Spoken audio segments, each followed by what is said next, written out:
Welcome to the new episode of Soundrise podcast. Hello, guys. How are you feeling today? I hope everyone's okay. Hope you're all doing well. The restrictions on coronavirus are slowly letting up, and hopefully soon we will all be back to normal. But in the meantime, we can enjoy music. That's the least we can do, locked up in our homes. Hello, Alexander. How are you today? Hello, Vlada. I'm great. Speaking of the coronavirus, actually, the good part of it, if there's any good parts about this, is that I've recently started cycling a lot. I don't want to risk.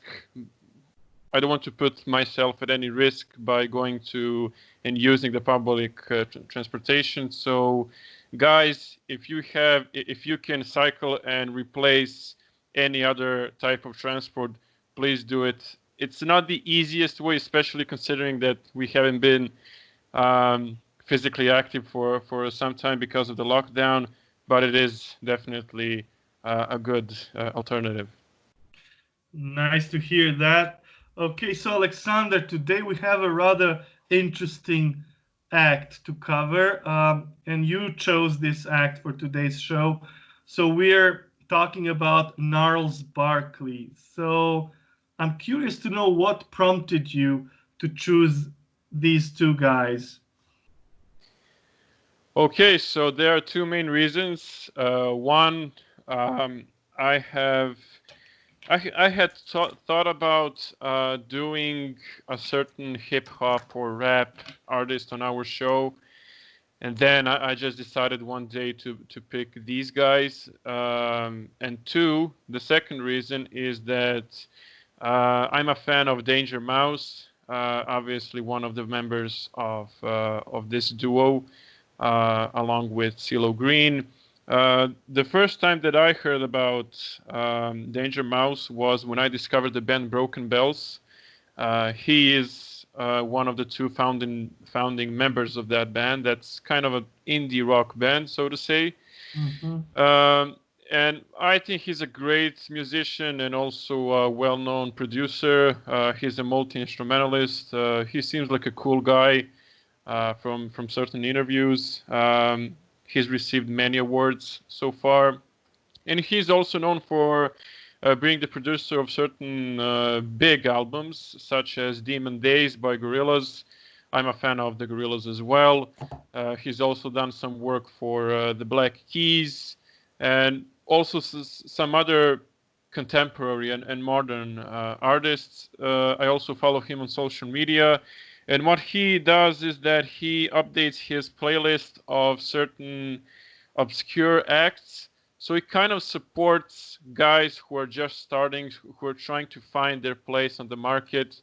And I've already found some really interesting musicians. So I think he's doing a very nice job, and he's kind of a role model when it comes to music today. All right, that's quite a resume, quite a CV there that he's got. So I was particularly curious about this because while I don't know much about Danger Mouse, I've heard about him. I I know that CeeLo Green is quite a controversial figure, and to be quite honest, I don't like him, and I went into this with a very bad mindset, expecting not to like anything. Not only do I find CeeLo Green to be kind of annoying as a performer, despite his vocal qualities, which I don't think are in question, but I just don't like the timbre of his voice. He also seems to be quite a horrible human being. There Oh, was a really? controversy. Yes, there was a controversy where he raped a girl while she was asleep, while she was unconscious. And when asked about it, he said that it doesn't count as rape because the person in question was unconscious. So I would like to.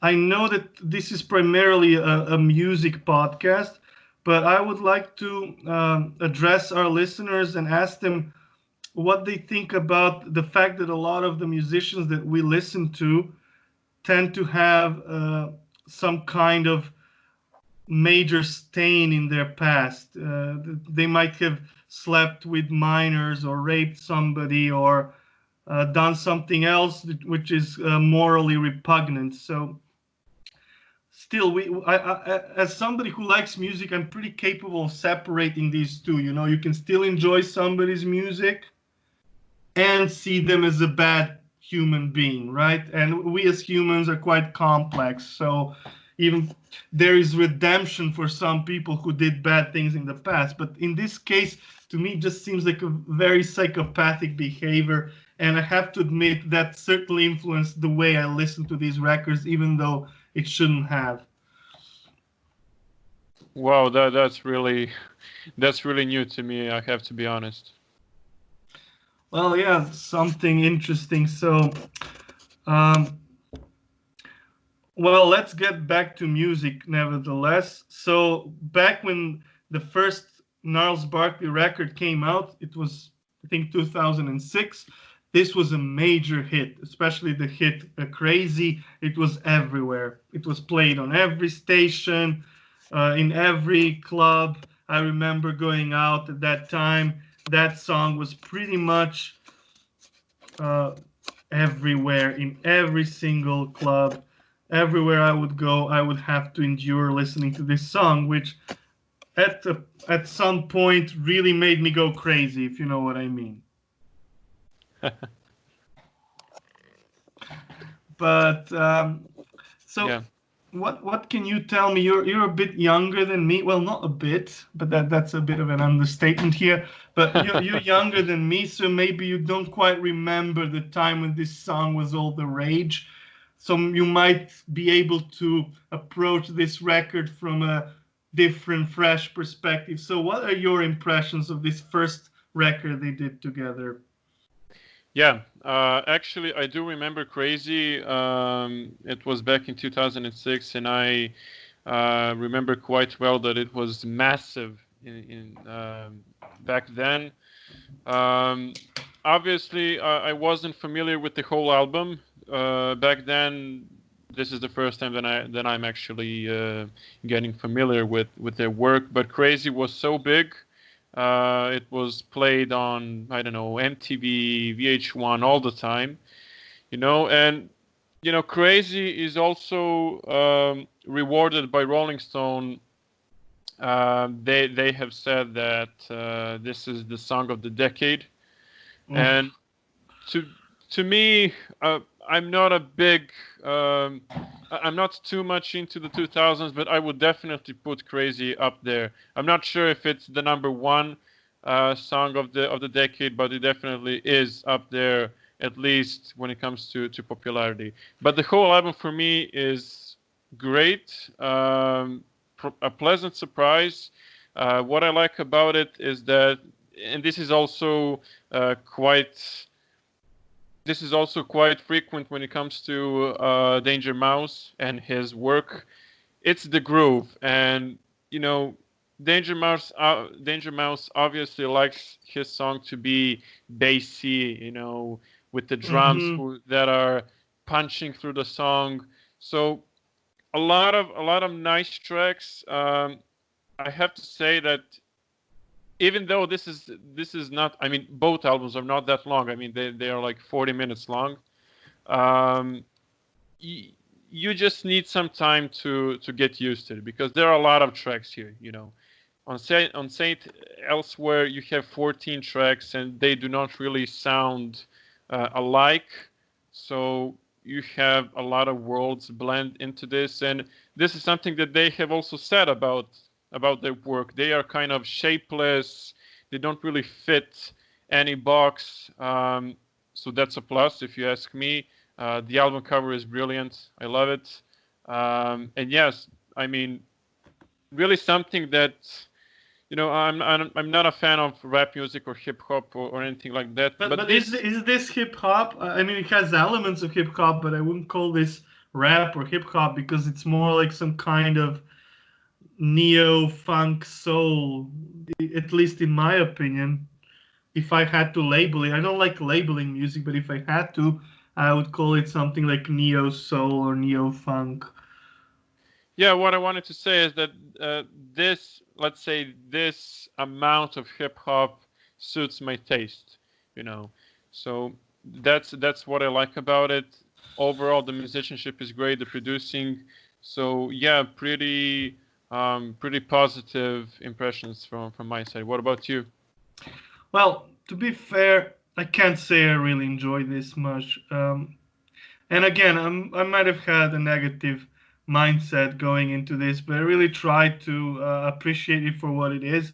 I just don't like his voice. And even worse is that to me, actually, this all sounds kind of repetitive. It all blends together. Yeah, certain songs are different, but I don't know. Maybe I need to give it more listens, to be honest with you. But that's the negatives for me. I just now, if you ask me, I only remember these major tunes like "Crazy" and "Gone Daddy Gone." They're already heard millions of times.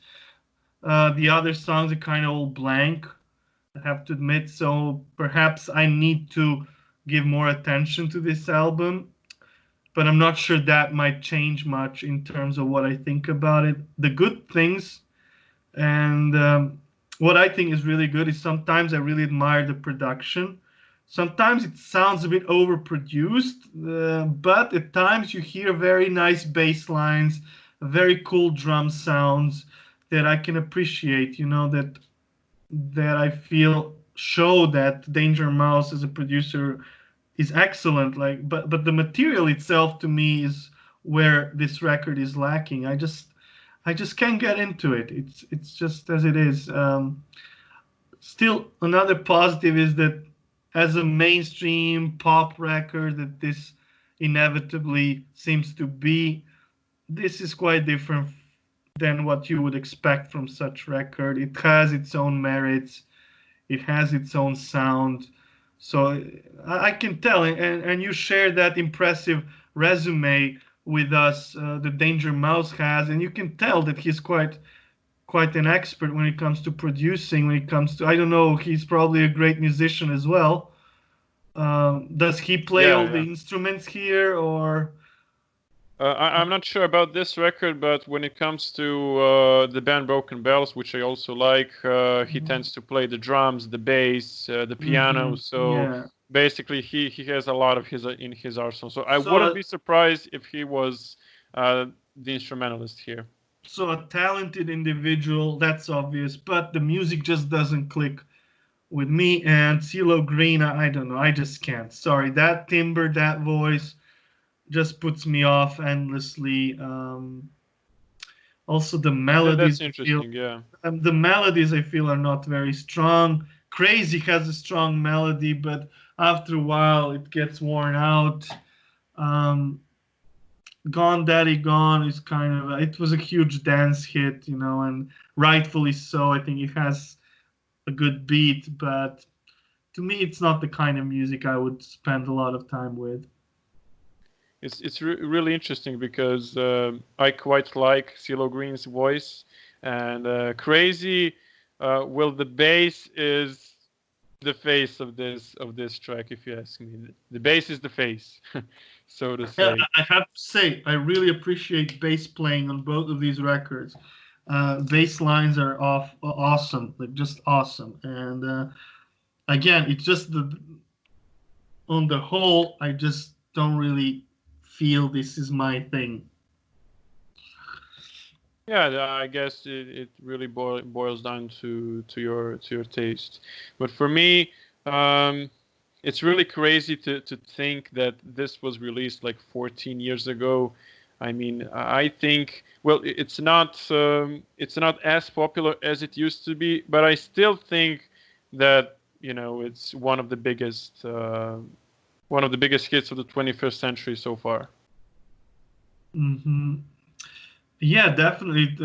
There's no doubt about it. Crazy is a major hit. It's a song that you can probably still hear in commercials or God knows where. Like if you open your fridge, it might pop out. So, but overall, to me, this album is kind of a remnant of its time.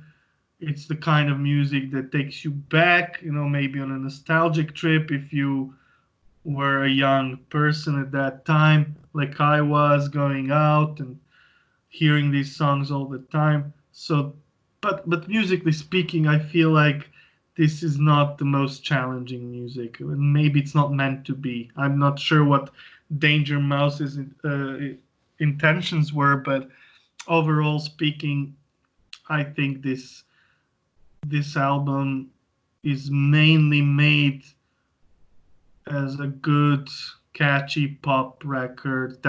That's what he had in mind, in my opinion. But I just don't feel it.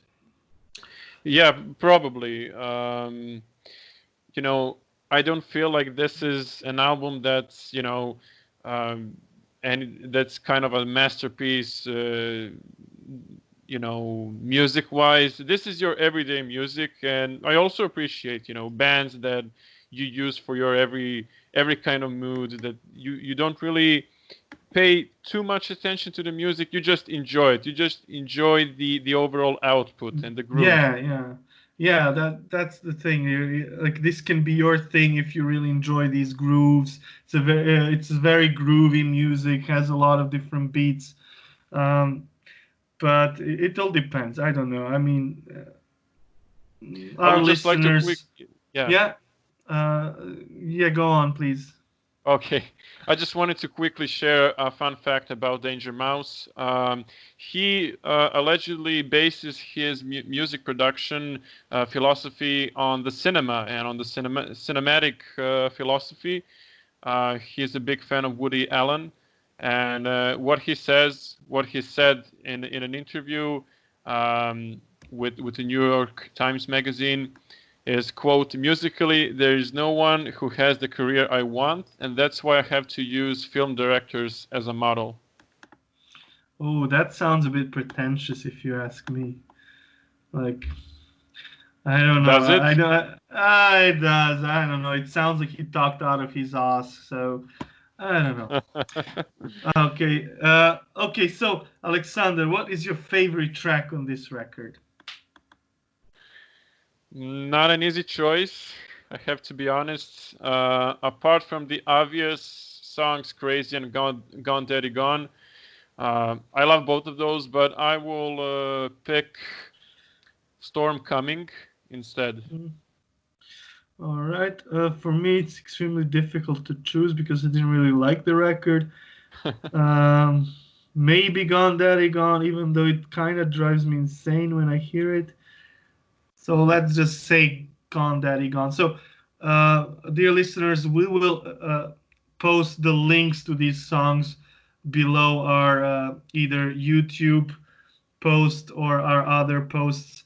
So if you're curious about it, check it out on your Spotify or on your Deezer, whatever works for you.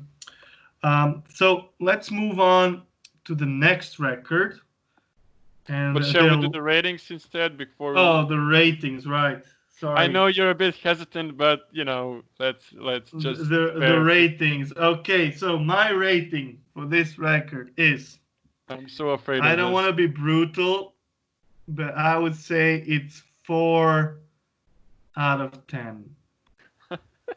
Okay, that's even, I would say that's even generous, but I had to give it at least 4 because I really appreciate the work that went into it and some of the sounds. So definitely 4 out of 10. How about you? Completely opposite. I will say an 8 out of 10 for me. Ooh, okay, 8. All right, so we definitely, dear listeners, as you see, we definitely don't really agree on all the things here, and that's how we like it. Okay, so let's move on to the next record and the last one. Alexander, do you know why they disbanded? Why do they only have 2 records? Actually, they are currently inactive, and CeeLo Green told in an interview a few years ago, I think it was in 2017, or I don't know, 2018, somewhere at that time. He said then that they are actually working on the third album, but nothing happened after that. So I think they're currently inactive, but they're not definitely split. So yeah, they only have 2 records and 2 EPs. So I'm basically asking the same question because I think with both of these records they have done a decent job so far, and I think they are still friends, so to say. So Mhm. I would definitely expect another record to come in the recent future. All right, so let's check this one out. The Odd Couple. Okay, so I have to say now, after being so harsh, that to me this record does sound like an improvement. Because I feel like the arrangements are better, bass lines, a bit of organ. I like the keyboard work. I like this stuff sometimes. I still don't feel very strongly about it. I feel like it's a continuation of the first album in many ways, but still, I would say overall an improvement, but more of the same. What's your take on it? Um, I wouldn't say it's an upgrade, but I definitely think that this album shouldn't be overshadowed by the previous one. You know, the previous album has been praised a lot, but this might be even a bit underrated.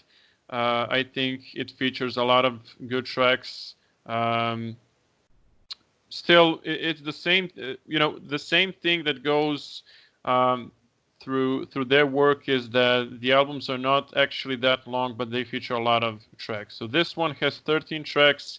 Again, I'm gonna repeat myself. I think everybody needs some time to get the whole impression about this album, but definitely a nice album for me. The groove is still on, and you just mentioned, the additional stuff that stand out. Yeah, I think like this album kind of felt better, but mm, I think that There's something that again, bothers you here. hmm? Is there something that bothers you here? I mean the same thing that bothers me about the first record. It's kind of like it.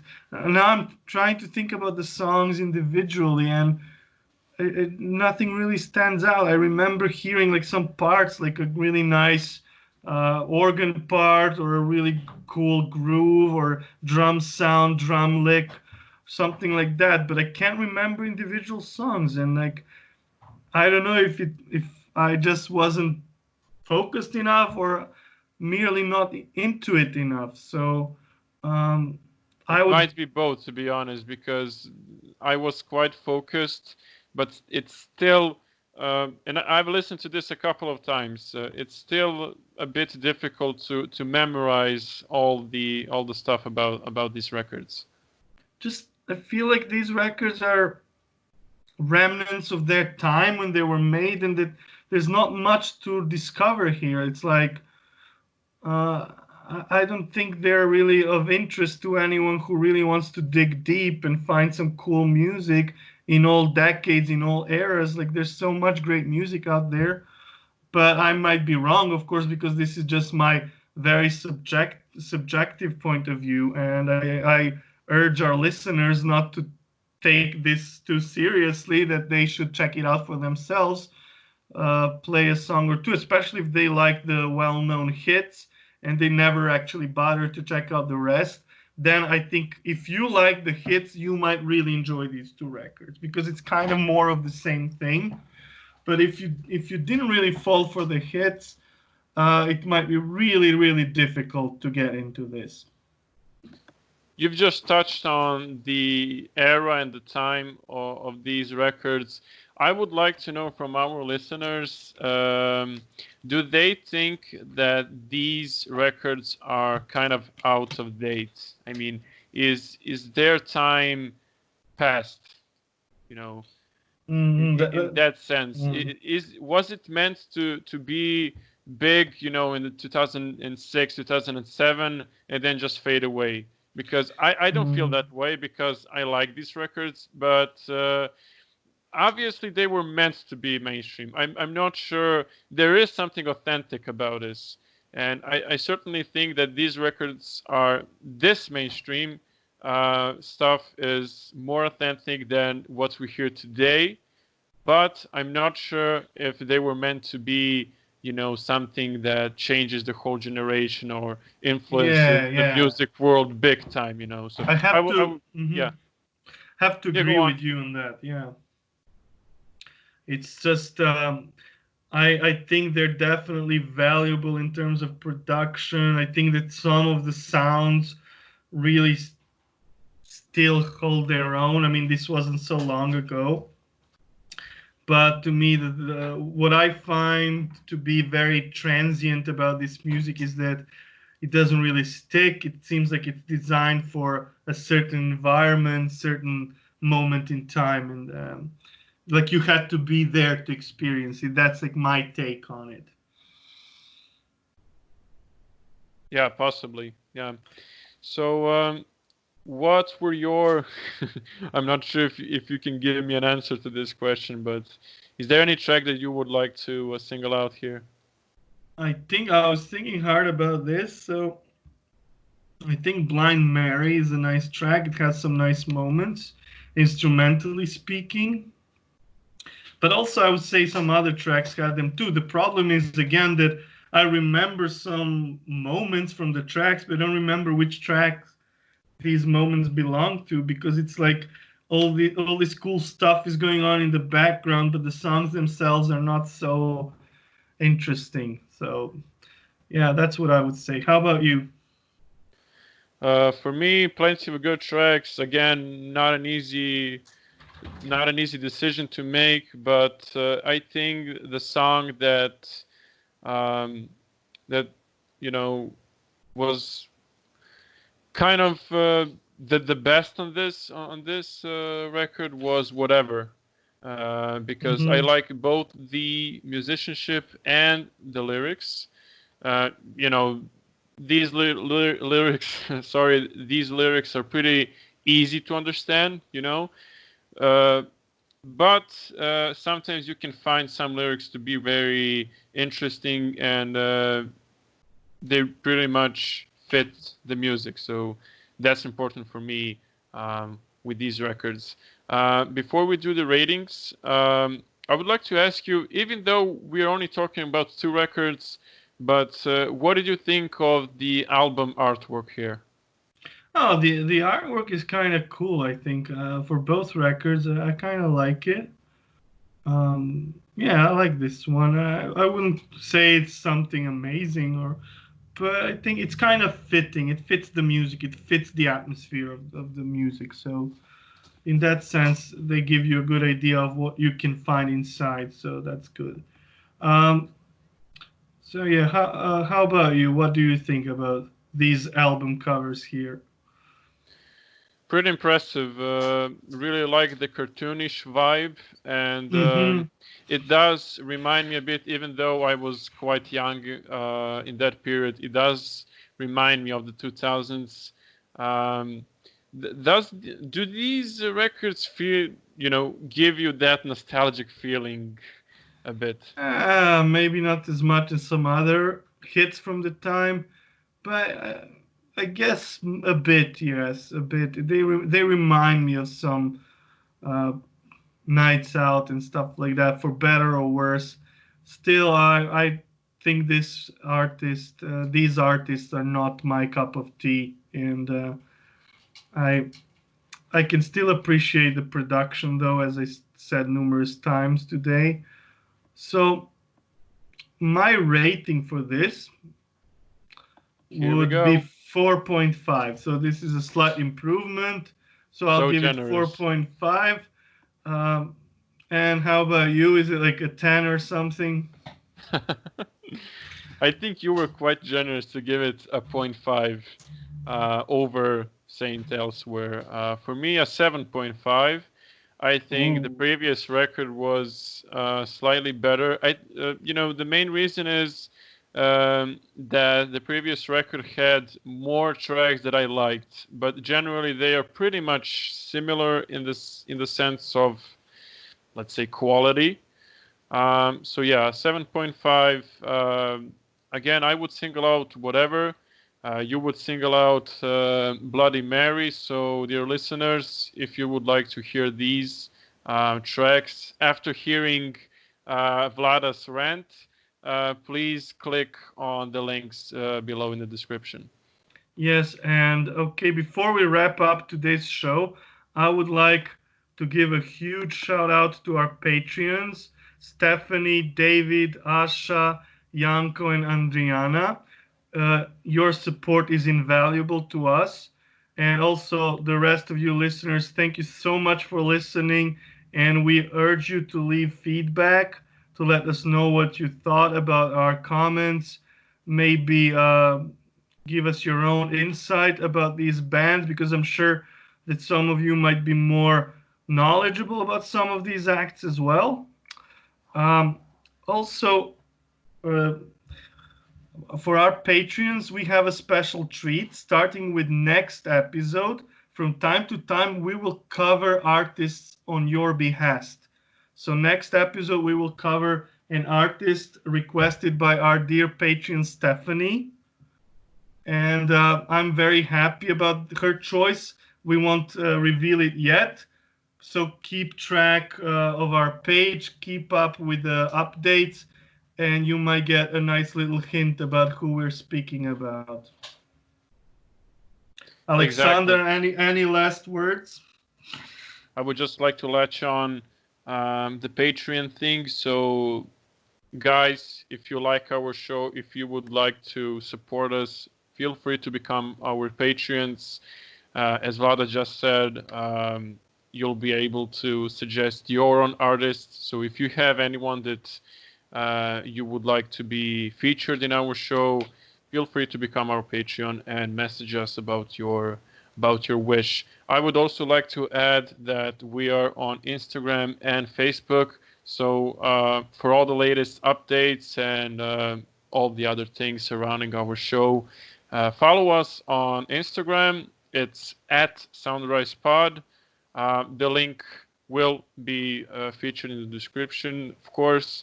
And on Facebook, it's facebook.com/SoundrisePod.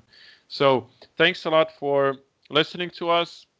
If you agree or disagree, please let us know. What do you think about Gnarls Barkley? What do you think about the fact that many musicians, off the scenes and outside the music world have done some not so good things? Does that affect your opinion? And yeah, that's it for now, and we'll see you then in the next episode. Yes, thank you for listening and see you in a week.